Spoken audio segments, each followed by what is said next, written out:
Hello बच्चों, welcome back. 10th ICSC physics का एक क्वेश्चन है। ये 2026 इसी साल आया है। क्वेश्चन कह रहा है एक बॉल है, उसका मास 20 ग्राम है, ठीक है, और वो एक हाइट 45 डिग्री से 45 मीटर से नीचे उसको छोड़ा गया है, ठीक है। It rebound from the ground to height of 40 metre. दोबारा वो 40 मीटर ऊपर उठी है। तो अब हमको बताना है कि शुरू में पोटेंशियल एनर्जी क्या थी, स्पीड, जिस स्पीड से बॉल ग्राउंड को हिट हुई है, और कितना काइनेटिक एनर्जी का लॉस हुआ है बॉल जब ग्राउंड से टकराई है तब। क्वेश्चन को अगर विजुअलाइज करते हो तो ज़्यादा आसान होता है। इसका एक डायग्राम बनाते हैं। मान लो ये एक हाइट है h, जो कि हमको दे रखी है h1 45 मीटर, ठीक है। उस हाइट से एक बॉल को नीचे छोड़ा गया है और स्ट्राइक होने के बाद बॉल वापस फिर 40 मीटर ऊपर गई है। जाहिर सी बात है, जितनी हाइट से वो उसे छोड़ा था उतनी हाइट पे वापस नहीं पहुंचेगी, थोड़ा कम पहुंचेगी, 40 मीटर तक, 5 मीटर कम रह गया, ठीक है। तो दो चीज़ें हमको पता है, तो इसमें गिवन चीज़ें लिख लेते हैं पहले, ठीक है। मास कितना है 20 ग्राम, सब कुछ सही यूनिट में होना चाहिए, ऐसा यूनिट में। तो 20 ग्राम को केजी में कन्वर्ट कर लो, 20/1000 केजी, यानी कि कितना हो गया ये 0.02 केजी, ठीक है। उसके बाद एक हाइट है h1 45 मीटर और एक हाइट है h2। तो h1 45 मीटर है और h2 जो है वो 40 मीटर है। ये दो चीज़ें हो गई हमारे पास, ठीक है। पार्ट 1 में क्या पूछा हुआ है, initial potential energy. Initially ball यहाँ पे थी, कितनी हाइट पे थी, h1 हाइट पे, यानी 45 मीटर पे। तो पोटेंशियल एनर्जी का फॉर्मूला क्या होता है, mgh, ठीक है। यानी कि initial potential energy, first part का आंसर होगा mgh। mgh1 मास 0.02 है और जी उसने कहा है 10 ले लो, ठीक है, यहाँ पे लिखा हुआ है 10 ले लो, और हाइट कितनी है 45 मीटर। सब कुछ ऐसा यूनिट में है तो आंसर भी ऐसा यूनिट में आएगा। यहाँ पे से 2 जीरो में से 1 जीरो कट गया, 2 5 10 हो गया, 5 9 45 हो गया, यानी कि 9 जूल, ठीक है। एनर्जी की यूनिट जूल, ठीक है। सेकंड पार्ट में पूछा the speed at which ball hit the ground. किस स्पीड से ये बॉल जो है ग्राउंड पे जब आई होगी तो हिट करी होगी। अब देखो, इसको करने के दो तरीके हो सकते हैं। एक बार या तो तुम मोशन ले लो, जब बॉल ऊपर से छोड़ी गई है वहां से, जब बॉल नीचे ग्राउंड में टकराई है वहां पे तक की, ठीक है। हमको पता है जब बॉल ऊपर से नीचे आती है, जब हम किसी चीज़ को ऊपर से ड्रॉप करते हैं तो उसकी इनिशियल वेलोसिटी क्या होती है, जीरो होती है, यानी ये जीरो होगा। और बॉल ने कितना डिस्टेंस कवर किया है, बॉल ने कवर किया है 45 मीटर का डिस्टेंस कवर, ठीक है। 45 मीटर डिस्टेंस कवर किया है नीचे हिट होने से पहले, यानी कि वी उसका ग्राउंड जब हिट करेगा तब निकालना है। तो हम यहाँ पे एक इक्वेशन ऑफ मोशन का यूज़ कर सकते हैं। हमें हाइट भी पता है, हमें इनिशियल वेलोसिटी भी पता है, और फाइनल वेलोसिटी निकालनी है। तो थर्ड इक्वेशन ऑफ मोशन लगा लो। थर्ड इक्वेशन क्या होती है, v square is equal to u square plus 2as ना, ए के बदले यहाँ जी हो जाएगा और एस के बदले एच हो जाएगा, h1। बॉल नीचे गिर रही है और हमने उसे छोड़ा भी नहीं चाहिए और ग्रेविटी भी नीचे ही खींच रही है, तो इसका मतलब जी क्या होगा, पॉजिटिव, प्लस लोगे। अगर हमने बॉल को ऊपर से नीचे से ऊपर की तरफ फेंका होता तो जी हम नेगेटिव लेते, ठीक है। और जी कितना है 10। तो यू तो जीरो है क्योंकि बॉल को ऊपर से ड्रॉप किया गया है, तब इनिशियल वेलोसिटी जीरो होती है। अगर हमने बॉल को नीचे से ऊपर फेंका होता तो फाइनल वेलोसिटी जीरो होती। तो 2 × 10 × h1 कितना है 45, कितना हो गया 45 टू 90, 900,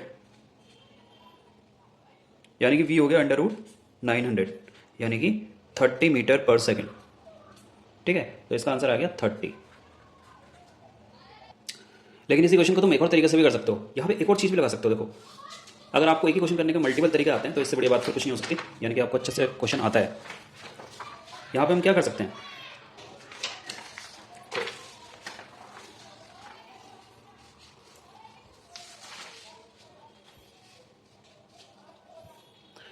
ये बॉल यहाँ से ड्रॉप हुई है और यहाँ पे आई है, कितनी हाइट लूज करी है 45 मीटर, ठीक है। तो यहाँ पे तो उसके पास पोटेंशियल एनर्जी रही होगी जो हमने निकाली है 9 जूल, ठीक है। लेकिन जब वो नीचे गिरी तो उसके पास पोटेंशियल एनर्जी, जैसे वो नीचे आई होगी उसके पास पोटेंशियल एनर्जी कम हुई होगी और वो कन्वर्ट हुई होगी काइनेटिक एनर्जी में, law of conservation of energy के हिसाब से, कि जो पोटेंशियल जो एनर्जी होती है वो ना तो कभी डिस्ट्रॉय होती है ना कभी क्रिएट हो सकती है, केवल कन्वर्ट होती है वन फॉर्म टू अनदर। तो जो पोटेंशियल एनर्जी साइड पे होगी वो यहाँ पे क्या हो जाएगी, पूरी तरीके से काइनेटिक एनर्जी में कन्वर्ट हो जाएगी। अगर उसने बीच में कहीं पूछा होता तो हम ये काम नहीं कर सकते थे, ठीक है, क्योंकि वहाँ पे एनर्जी पूरी तरीके से कन्वर्ट नहीं हुई थी। लेकिन उसने फाइनली एंड पे पूछा है, तो इसका मतलब जो इनिशियल पोटेंशियल एनर्जी होगी वो किसके बराबर होगी, काइनेटिक एनर्जी एट डाउन, सबसे नीचे वाले पार्ट में, यहाँ पे काइनेटिक एनर्जी के बराबर, ठीक है। यहाँ वाली पोटेंशियल एनर्जी हम निकाल चुके हैं। यहाँ वाली पोटेंशियल एनर्जी कितनी है 9 जूल, ठीक है। तो यहाँ पे अब हम एक और चीज़ लगा सकते हैं, kinetic energy potential energy 9 is equal to kinetic energy का होती है हाफ mv², यही तो निकालना है हमको v। तो हो जाएगा 9 इज इक्वल टू हाफ, मास कितना है 0.02 kg इंटू v²। यहाँ से पॉइंट हटाया, 2 जीरो इधर आए, ठीक है, 2 2 कैंसिल हो गया, v² क्या आ गया √9 × 100 900, और दोबारा से भी क्या आएगा 30 मीटर पर सेकेंड। तो इस तरीके से तुम इस क्वेश्चन को, एक ही क्वेश्चन को दो तरीके से कर सकते हो, एक काइनेमेटिक्स यूज़ करके, एक क्वेश्चन ऑफ मोशन लगा के, और एक law of conservation of energy लगा के। ये law of conservation of energy ही तो है, law of conservation of energy. ठीक है, ठीक है, ठीक है। तो law of conservation of energy ही तो है ये। लास्ट पार्ट यहाँ पे बोल रहा हो कि लॉस इन काइनेटिक एनर्जी क्या होगा ऑन स्ट्राइकिंग द ग्राउंड, यानी कि बॉल जब लास्ट में ग्राउंड को स्ट्राइक करेगी तब क्या होगा। अब देखो हुआ क्या है कि बॉल पहली बारी में तो कितना गई है, पहली बारी में वो 45 मीटर से नीचे गिरी है, फिर रिबाउंड हुई, लेकिन दूसरी बारी में वो 40 मीटर ही ऊपर गई है। अब लॉस इन काइनेटिक एनर्जी क्या होगा,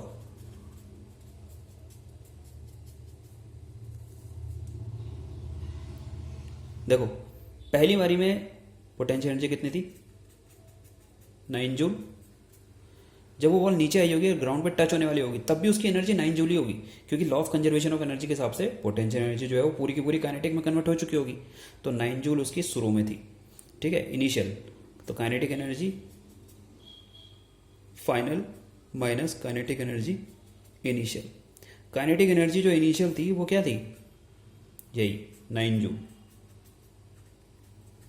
फाइनली वो क्या हुआ है, एक बार रिबाउंड होने के बाद 40 मीटर ऊपर उठी है, तो 40 मीटर उठने पे उसके पास फिर से पोटेंशियल एनर्जी आई होगी, और वो उतनी ही होगी जितनी उसके पास काइनेटिक एनर्जी रही होगी। ठीक है, तो काइनेटिक एनर्जी फाइनल कितनी होगी, जितनी पोटेंशियल एनर्जी 40 मीटर ऊपर जाने के बाद हुई है, यानी कि mgh2 सेकेंड बारी में जो वो हाइट गेन किया है उसने। तो mgh2 काइनेटिक एनर्जी जो बनी है बाद में 40 मीटर ऊपर जाने के बाद, जो कि होगी पोटेंशियल एनर्जी के ही बराबर law of conservation of energy के हिसाब से, और माइनस काइनेटिक एनर्जी इनिशियल वो होगी जो शुरू में पोटेंशियल एनर्जी थी, क्योंकि वही काइनेटिक एनर्जी भी रही होगी, यानी कि 9 जूल।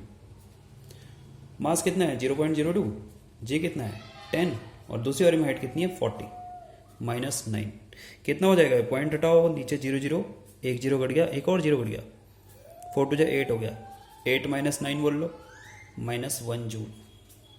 ठीक है, अगर तुम इसे लॉस बोलोगे तो क्या होगा, लॉस ऑफ 1 जूल, लेकिन अगर वैल्यू देखोगे तो माइनस लिखना पड़ेगा, माइनस यही दिखा रहा है कि लॉस हुआ है 1 जूल का। ठीक है, तो इस तरीके से क्वेश्चन को अप्रोच किया जाता है। Stay connected with Satish classes for more useful videos. Kinetic energy और पोटेंशियल एनर्जी का ध्यान रखना चाहिए जब भी, देखो मेन फंडा क्या है कि सबसे ऊपर जो पोटेंशियल एनर्जी होगी वो सबसे नीचे आके काइनेटिक बन जाएगी। टोटल एनर्जी हर जगह पे कंजर्व रहेगी, मिडिल में भी, ऊपर भी और नीचे भी टोटल एनर्जी सेम रहेगी, पोटेंशियल प्लस काइनेटिक। ठीक है, तो अगर तुमसे टोटल एनर्जी पूछता है पोटेंशियल प्लस काइनेटिक, तो वो तीनों जगह सेम रहेगी। लेकिन अगर टॉप पे टोटल एनर्जी पूछेगा तो वो तो पोटेंशियल एनर्जी हुई ना खाली, और बॉटम पे अगर टोटल एनर्जी पूछेगा तो वो खाली काइनेटिक एनर्जी हुई। तो इसका मतलब टॉप की टोटल एनर्जी बॉटम की पोटेंशियल एनर्जी का मतलब है कि टॉप की पोटेंशियल बॉटम की काइनेटिक के बराबर होगी। तो यहाँ पे यही चीज़ हुई है, जो पोटेंशियल जो काइनेटिक एनर्जी वो पूछ रहा था उसको हमने पोटेंशियल एनर्जी से निकाला है। पोटेंशियल एनर्जी जब दोनों बार टॉप में बॉल गई, एक बार 45 मीटर पे और एक बार 40 मीटर पे, और उसकी हेल्प से हमने उसका डिफरेंस निकाल लिया, वही क्या हो गया 1 जूल। ठीक है, ओके, थैंक यू क्लास।